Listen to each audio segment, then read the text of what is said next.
Hola queridos centinelas, sean bienvenidos a la séptima lección de este segundo trimestre, titulada El día en que el diablo fue a la iglesia. El texto clave de esta semana lo podemos encontrar en Marcos capítulo 1 versículo 27. Dice así: y todos se asombraron de tal manera que discutían entre sí, diciendo: ¿qué es esto? ¿Qué nueva doctrina es esta que con autoridad manda aún a los espíritus inmundos y le obedecen?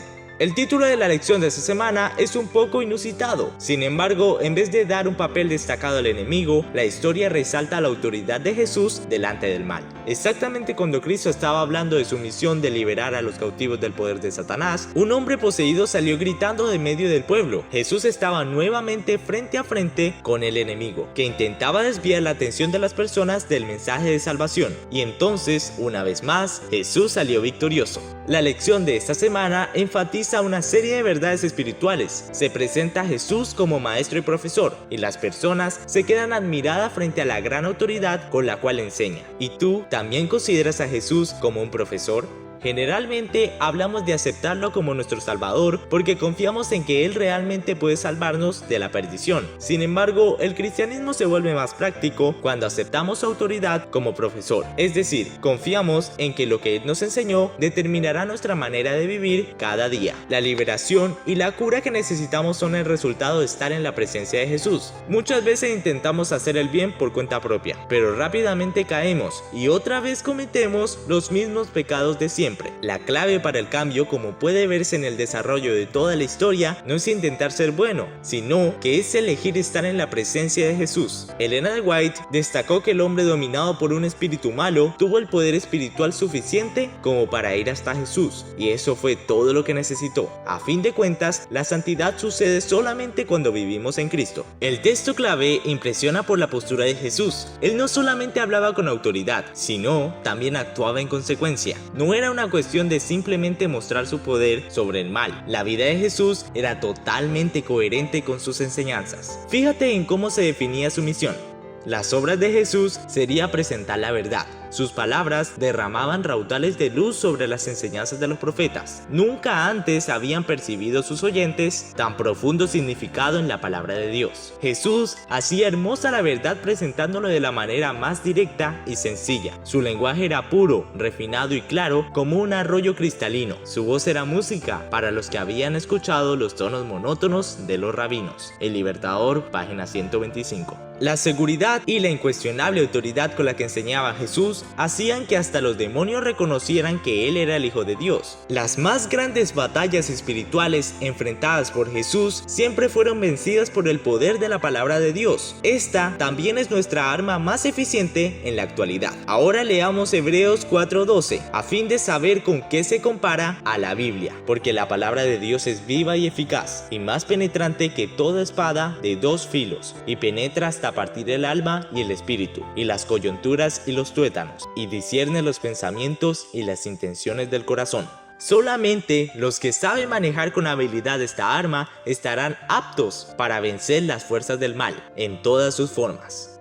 Ahora entremos al espacio de los datos curiosos de la lección número 7 para ver si lo sabías o no. Número 1. Elena de White menciona que aquel hombre se había involucrado en prácticas pecaminosas, pensando que podía utilizar su tiempo en distracciones consideradas inocentes. Las puertas que él mismo había abierto fueron una invitación para que Satanás comenzara a controlarlo totalmente. Número 2. De acuerdo con las investigaciones del Barna Group, la mayoría de los adolescentes que se involucran en el ocultismo son inicialmente atraídos por entretenimientos aparentemente inocentes, por ejemplo libros, películas y videojuegos, en los cuales ya aparece expuesto este tema. El 73% de los entrevistados respondió que ya había tenido algún tipo de contacto con la hechicería y la brujería. 1 de cada 10 relató que ya había participado de una sección espiritista y 1 de cada 12 ya había intentado realizar hechicería o preparar alguna poción mágica. Número 3. El ministerio personal de Cristo en esta tierra fue el tiempo de mayor actividad para las fuerzas del reino de las tinieblas. Durante siglos, Satanás había estado tratando de dominar cuerpo y alma de los hombres y mujeres, haciéndoles pecar y sufrir, y luego acusaba a Dios de causar toda esa miseria. Jesús les estaba revelando el carácter de Dios, estaba quebrantando el poder de Satanás y libertando a sus cautivos. El Libertador, páginas 127 y 128.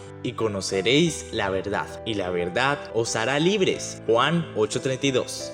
La Biblia usa la ilustración de Jesús a la puerta del corazón, esperando que ésta se abra para que Él entre. Solamente tú puedes abrirla, pues el picaporte se encuentra solo del lado de adentro. La única manera segura de estar protegido de la influencia del mal es que nuestro corazón esté ocupado por Jesús. Haz un análisis de tus entretenimientos y responde sinceramente, cuando te dedicas a ellos, ¿a quién les estás abriendo la puerta de tu corazón? Joe Gutiérrez escribió un libro en el cual relata 5 historias vividas durante los 42 años que trabajó como operario en una usina siderúrgica. La historia, cuyo título es Snow Danced in August, en español sería La nieve baila en agosto, describe una escena de copos plateados por el polvo que frecuentemente inundaban el suelo de una determinada área de la fábrica, en la cual barras de acero rodaban dentro de una alta torre de enfriamiento. Durante años, los operarios y los visitantes se amontonaban para apreciar la escena, que era especialmente pintoresca durante la noche.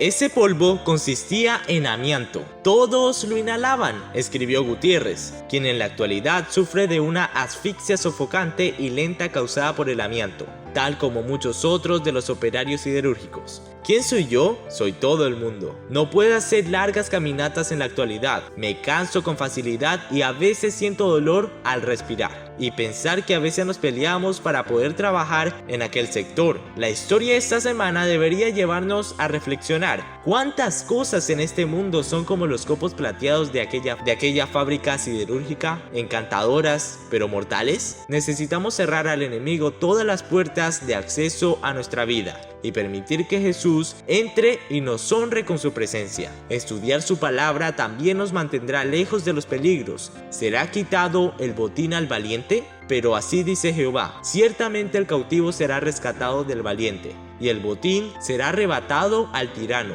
y tu pleito yo lo defenderé, y yo salvaré a tus hijos. Isaías 49, 24 y 25. Lee el capítulo 26 del Libertador, a fin de conocer más detalles de la historia de este hombre, que fue atrapado en las garras de Satanás, pero liberado por medio de Cristo. Y nos veremos en una próxima lección. ¡Centinelas!